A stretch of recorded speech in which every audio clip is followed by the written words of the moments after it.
નમસ્કાર વિદ્યાર્થી મિત્રો, આજે આપણે ભૂગોળનો એક એવો વિષય ભણીશું જે પરીક્ષા માટે મોસ્ટ આઈએમપી છે, પણ ગુજરાતીની તાકાત સમજવા માટે પણ અનિવાર્ય છે.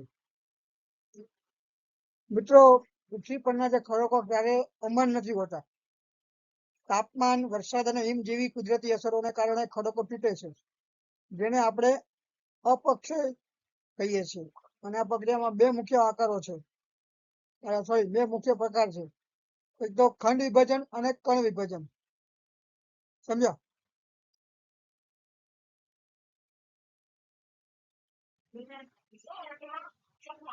તો મિત્રો, વાત કરીએ કે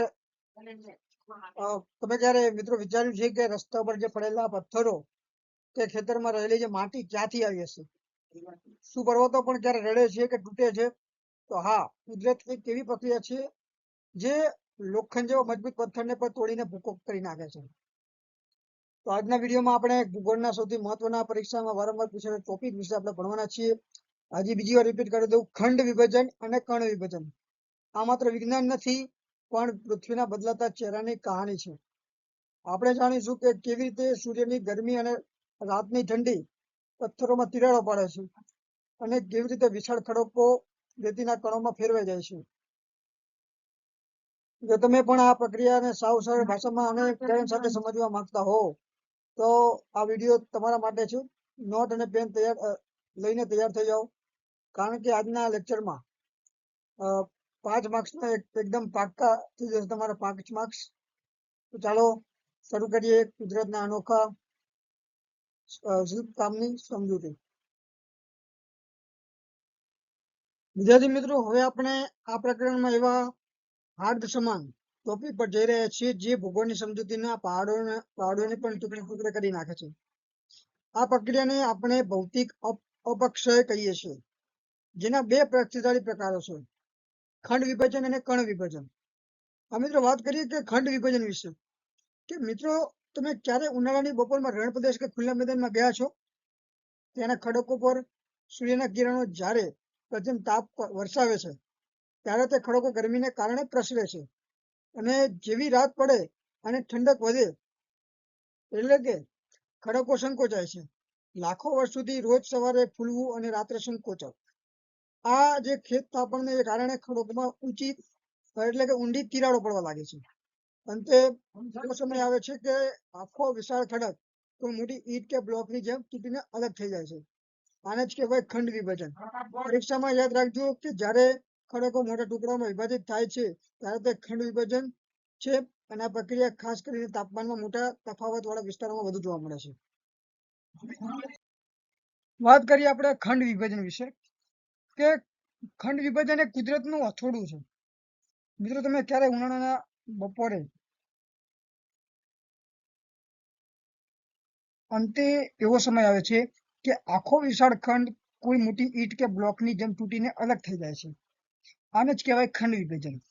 પરીક્ષામાં યાદ રાખજો કે જ્યારે ખડક મોટા ટુકડામાં વિભાજિત થાય છે, ત્યારે તે ખંડ વિભાજન છે. આ પ્રક્રિયા ખાસ કરીને તાપમાન મોટા તફાવતવાળા વિસ્તારમાં વધુ જોવા મળે છે. બીજી મિત્રો શીખવા જેવી વસ્તુ છે કે કણ વિભાજન વિશે વાત કરી. કે એમાં કેવું છે કે હવે સવાલ એ થાય છે કે શું બધા પથ્થરો ટુકડાઓમાં તૂટે? ના, અહીં આવે છે કે કણ વિભાજન. તમે જાણો છો કે ખડક એ વિવિધ ખનિજોનું મિશ્રણ છે. દરેક ખનિજની ગરમી સહન કરવાની શક્તિ અલગ અલગ હોય છે. કોઈ ખનિજ જલ્દી ગરમ થાય છે તો કોઈ મોડું. જ્યારે આ ખનિજ અલગ અલગ રીતે ગરમ ઠંડા થાય છે, ત્યારે ખડકની અંદર આંતરિક દબાણ પેદા થાય છે, અને આનાથી જે ખડકની જે પકડ નબળી પડે છે, અને તે મોટા ટુકડામાં તૂટવાને બદલે નાના દાણા કે કણોમાં વેરાઈ જાય છે. અને આને કારણે કણ વિભાજન કહીએ છીએ. જે કણોમાં રૂપાંતર થાય છે એને કણ વિભાજન કહે છે. આ એક પ્રક્રિયા છે જેનાથી રેતી બને છે, અને જેનાથી ભવિષ્યમાં ફળદ્રુપ જમીન નિર્માણ થાય છે. વિદ્યાર્થી મિત્રો, કે આ માત્ર પથ્થરનું ટુકડું નથી, પણ પૃથ્વીની રિસાયકલિંગની પ્રક્રિયા છે. જો આ વિભાજન ન હોત તો આજે પૃથ્વી પર મેદાન ન હોત, ન તો ખેતી હોત, ન તો આપણે હોત. સમજ્યા મિત્રો? મિત્રો, આપણે એ તો સમજીએ કે ખડકો કેવી રીતે તૂટે છે, પણ શું તમે ક્યારે વિચાર્યું છે કે જો આ પથ્થર તૂટે જ નહીં, તો શું થાય? જો ખંડ વિભાજન અને કણ વિભાજનની પ્રક્રિયા અટકી જાય તો પૃથ્વી પર જીવન જ અશક્ય બની જાય. સમજ્યા મિત્રો? શક્ય બને કે નહીં? તો મિત્રો, જ્યારે વિભાજનની પ્રક્રિયા અટકી જાય તો પૃથ્વી પર જીવન અશક્ય બની જાય. પહેલી વસ્તુ કહું કે આ પ્રક્રિયા ક્યાં સૌથી વધુ જોવા મળે છે, કે તમને જાણીને નવાઈ લાગશે કે આ વિભાજનની પ્રક્રિયા સૌથી વધુ રણ પ્રદેશો અને શુષ્ક વિસ્તારોમાં જોવા મળે છે મિત્રો. પણ કેમ જોવા મળે છે? કારણ કે ત્યાં દિવસે તાપમાન 50 સેલ્સિયસ સુધી પહોંચી જાય છે અને રાત્રે એકાએક ઘટી જાય છે. આ જ કારણ છે કે રણની રેતી અને બીજું કંઈ નહીં પણ લાખો વર્ષની જે રણની રેતી અને બીજું કંઈ જ નહીં પણ લાખો વર્ષ સુધીના ચાલેલા કણ વિભાજનની પરિણામ છે.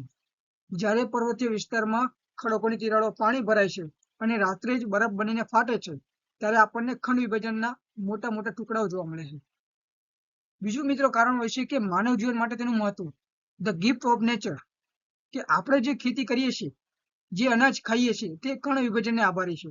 પથ્થર જ્યારે કણમાં વેરાય છે ત્યારે જ તેમાં હવા અને પાણી ભરવાની જગ્યા થાય છે. તે ફળદ્રુપ માટીના ફેરવાઈ જાય છે. જો કુદરતે આ વિભાજનની શક્તિ ન આપી હોત તો આજે આપણે માત્ર પથ્થર પર ચાલતા હોત. સમજો મિત્રો, કે આપણી પાસે ઉગાડવા માટે જમીન ન હોત. ત્રીજું કારણ છે એન્જિનિયરિંગ અને સ્થાપત્યની અસર, કે વિદ્યાર્થી મિત્રો, આ પ્રક્રિયા માત્ર જંગલોમાં નથી થતી. તમે જોયું હશે કે જૂના કિલ્લાઓ કે જૂની ઇમારતો પથ્થર પર ધીમે ધીમે ઉગાડવામાં આવે છે અને આ પણ એક પ્રકારનું વિભાજન છે. આ સમજવું એન્જિનિયરો માટે પણ જરૂરી છે, તેથી તેઓ એવા મટીરિયલ વાપરી શકે કે તાપમાનમાં ફેરફાર સામે ટકી શકે. કે બાળકો યાદ રાખજો કે ખંડ વિભાજન એટલે કે કુદરતને તોડવું કામ અને કણ વિભાજન એટલે કે કુદરતને નવું સર્જન કરવાનું કામ. પથ્થરનું તૂટવું એ વિનાશ નથી, પણ તેની નવી જિંદગીની શરૂઆત છે. સમજ્યા? હવે આગળ વાત કરીએ. કે હિમ દ્વારા વિભાજન કેવી રીતે થાય છે. વાત કરીએ કે મિત્રો, કે હિમ દ્વારા વિભાજન કેવી રીતે થાય છે. કે મિત્રો, પર્વતીય અને ઠંડા પ્રદેશોમાં ખંડકોની જે અંદર નાની તિરાડો હોય છે. જ્યારે વરસાદ પડે અથવા બરફ ઓગળે ત્યારે તેનું પાણી આ તિરાડોમાં ભરાય છે.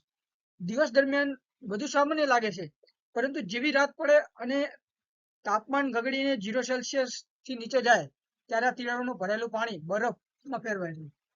કે વિજ્ઞાનનો એક સાદો નિયમ છે કે જ્યારે પાણી બરફ બને છે ત્યારે તેનું કદ વધે છે. પાણીમાં કદમાં લગભગ 9% જેટલો વધારો થાય છે અને આ વધેલું કદ ખડકને દિવાલો પર અંદરથી પ્રચંડ દબાણ લાવે છે. મિત્રો, બીજું કારણ હોય છે કે ફ્રોસ્ટ વેસિંગ, એટલે કે તમે ક્યારેક લાકડાઓના જે ફાચર મારીને તેને તોડતા જોયા છે. બરફ તરફ એ જ કામ કરે છે, કે વારંવાર પાણીને ઠરવું અને ઓગળવું ખડકની તિરાડોને પહોળી કરે છે. અંતે ખડક આ દબાણને સહન નથી કરી શકતા અને મોટા ટુકડાઓમાં તૂટી પડે છે અને આ ટુકડાઓને આપણે ખંડ વિભાજનનો એક પ્રકારનો પણ કહી શકીએ. ત્રીજું કારણ હોય છે કે આ પ્રક્રિયામાં ક્યાં જોવા મળે છે. તો આ ઘટના મુખ્યત્વે હિમાલય જેવા ઊંચા પર્વત અથવા ધ્રુવીય પ્રદેશોમાં જોવા મળે છે, જે ઠંડા પ્રદેશો હોય. કે પર્વતની જે તળેટીમાં તમે જે અણીદાર પથ્થરોના ઢગલા જુઓ છો તે મોટે ભાગે હિમનદી કરામત હોય છે, જેને ભૂગોળમાં તળેટીના કાપ અથવા સ્ક્રી કહેવામાં આવે છે. સમજ્યા મિત્રો? કે બાળકો, આ પ્રક્રિયા સમજવા માટે એક પ્રયોગ કરજો, પણ મમ્મીની પરવાનગી લઈને. એક પ્લાસ્ટિકની બોટલને પૂરેપૂરી પાણીથી ભરીને ફ્રીજમાં મૂકી દેજો. બીજા દિવસે તમે જોશો કે બોટલમાં ફૂલી ગઈ હશે. સમજ્યા મિત્રો? અથવા ફાટી ગઈ હશે. બસ આ જ રીતે કુદરત હિમ દ્વારા પહાડોને તોડે છે. સમજ્યા? હવે વાત કરીએ કે મિત્રો નીચે રાસાયણિક ખવાણ વિશે. બી પોઈન્ટ. મિત્રો, વાત કરીએ કે રાસાયણિક ખવાણમાં કેવું છે કે અત્યાર સુધી તમે આટલું જોયું તાપમાન અને હિમપથ્થરો કેવી રીતે તોડે છે, પણ આજે આપણે અત્યારે વાત કરીએ કે કુદરતે લેબોરેટરી વિશે જે પથ્થરો તોડતી નથી પણ તેને ઓગાળી નાખે છે અને આ પ્રક્રિયાને આપણે કહીએ છીએ રાસાયણિક ખવાણ.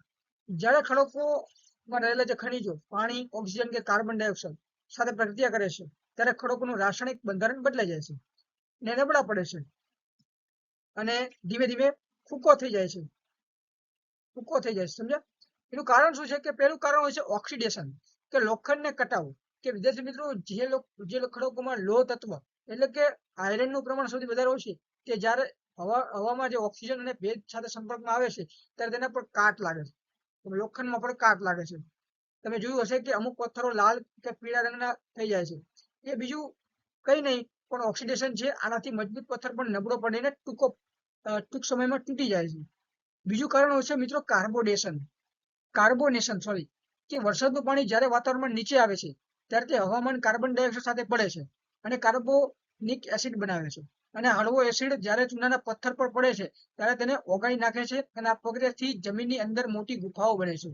ત્રીજું કારણ હોય છે હાઇડ્રેશન કે અમુક ખડકો એવા હોય છે કે જે પાણીને શોષી લે છે અને પાણી શોષવાને કારણે ખડકનું કદ વધે છે અને તે ફૂલે છે અને વારંવાર ફૂલવાથી તે સુકાવવાથી ખડકની અંદર જે તણાવ પેદા થાય છે અને તૂટી જાય છે.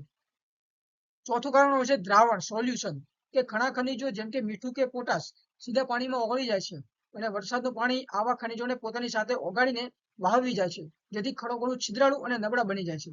તો બાળકો ભૌતિક ખમાણે પથ્થર પર હથોડી મારવા જેવું છે જ્યારે રાસાયણિક ખવાણે પથ્થર પર એસિડ નાખવા જેવું છે. રાસાયણિક ખવાડ હંમેશા ગરમ અને ભેજવાળા અને વધારે વરસાદવાળા પ્રદેશોમાં વધારે જોવા મળે છે અને પરીક્ષામાં ઓક્સિડેશન અને કાર્બોનેશન ખાસ લખજો કે પૂરા માર્ક્સ મળશે તમને. ઓકે, હવે વાત કરી કે વહેતું જળ વિશે. જો વહેતું જળ એ પૃથ્વીની સપાટી પર ઘર્ષણ કરતું શક્તિશાળી પરિબળ છે. નદી માત્ર પાણી વહેવડતી નથી પણ તે પર્વતોને કાપે છે, ખીણો બનાવે છે અને છેલ્લે સમુદ્રને મળતા પહેલા ફળદ્રુપ મેદાનનું સર્જન કરે છે. નદીના કાર્યોને કારણે 3 મુખ્ય ભાગમાં વહેંચી શકાય. પહેલું કાર્ય હોય છે ઘસારણનું કાર્ય. તમે જોઈ શકો છો આટલે એક ટોપિક સુધી ભણાવીશ, પછી નેક્સ્ટ ટોપિકમાં નવું હોય. ઓકે, તો શું કામ કરે છે?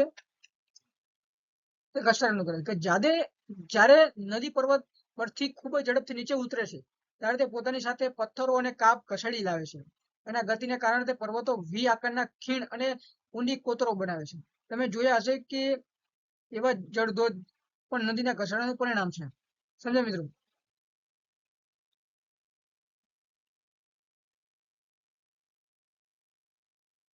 એક મિનિટ રહેજો મિત્રો.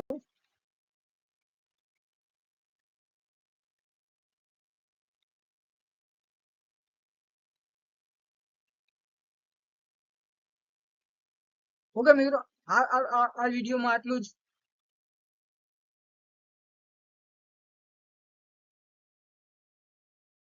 તો વિદ્યાર્થી મિત્રો, આજના લેક્ચરમાં આપણે જોયું કે પૃથ્વી પર દેખાતા પર્વતો, ઉચ્ચ પ્રદેશો, મેદાનો એ માત્ર પથ્થર કે જમીન નથી પણ લાખો વર્ષની કુદરતી પ્રક્રિયાનું પરિણામ છે. નદીઓ, પવન અને હિમનદીઓ એક અદ્રશ્ય શિલ્પકારની જેમ પૃથ્વીના ચહેરાને સતત નવો આકાર આપે છે. આપણે સમજીએ કે વહેતું જળ એ કેવી રીતે પર્વતો કોતરીને ખીણો બનાવે છે, પવન કેવી રીતે રણમાં રેતીના ઠુવા રચે છે. અંતે આ બધી પ્રક્રિયા દ્વારા આપણને ખેતીલાયક ફળદ્રુપ જમીન મળે છે. ભૂમિ સ્વરૂપો એ જ પૃથ્વીનો ઇતિહાસ છે. જો તમે આ પ્રકરણને ધ્યાનથી સમજ્યા હશો તો હવે જ્યારે પણ તમે કોઈ પહાડ કે નદી જોશો ત્યારે તમને તેની પાછળની અદ્ભુત વૈજ્ઞાનિક પ્રક્રિયા રહેલું દેખાશે. તો આ સાથે આપણે પ્રકરણ 7 આ ટોપિક પૂર્ણ કરી છે. પરીક્ષા માટે આ પ્રકરણ વી આકારની ખીણ, ડેલ્ટા અને પર્વતોનો પ્રકાર ખાસ કરી લેજો. જો તમને આ લેક્ચર પસંદ આવ્યો હોય તો લાઈક કરવાનું ભૂલતા નહીં અને તમારા જે મિત્રો ઘરે બેઠા ભણી રહ્યા છે તેમને પણ આ વિડીયો જરૂર શેર કરજો. પીસકર એજ્યુકેશન ચેનલને સબસ્ક્રાઇબ કરી દેજો. આવનારા તમામ વિડીયોની નોટિફિકેશન તમને મળતી રહે. તમારી મહેનત તમારી સફળતાનો પાયો છે. મળીએ છીએ આવતા વિડીયોમાં એક નવા અને રોમાંચક ચેપ્ટર સાથે. ત્યાં સુધી વાંચતા રહો, આગળ વધતા રહો. જય હિન્દ, જય ભારત.